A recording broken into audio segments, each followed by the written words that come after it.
উপহার নয় দোয়াই কাম্য। এই প্রতিপাদ্যকে সামনে রেখে ব্যতিক্রমধর্মী আয়োজনে একমাত্র কন্যার বিয়ে দিলেন গাজীপুরের কাশিমপুর ৩ নং ওয়ার্ডের বাসিন্দা ইমরান হোসেন।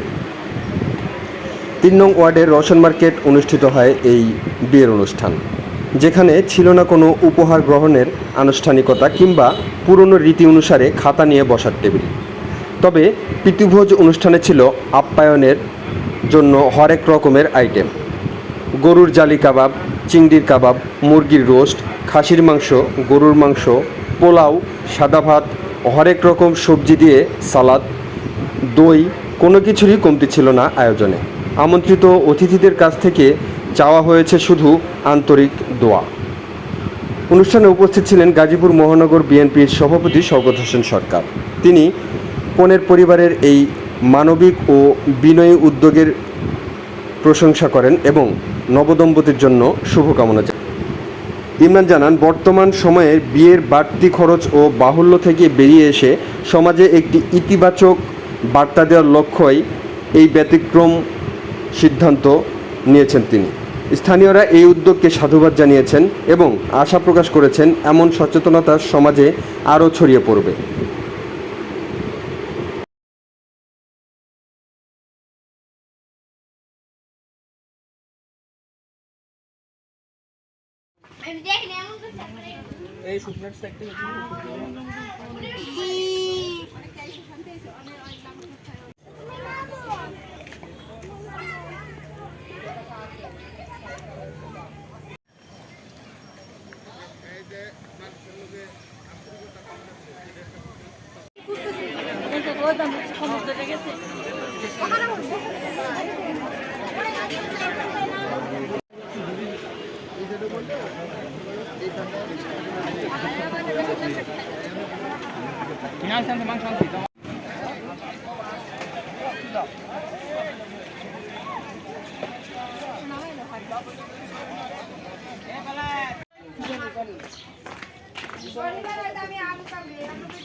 রাজু ভাই, এই ফ্যানটা ঘুরাই দেন, দুইটাই বাতাস লাগুক।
আপনি এটা নিয়ে ভয় পাবেন না, সমস্যা না ভাই। আর আপনাকে কালকে পর্যন্ত ঘুরাবো না, আপনি আজকে পাবেন কিছুক্ষণ পরে।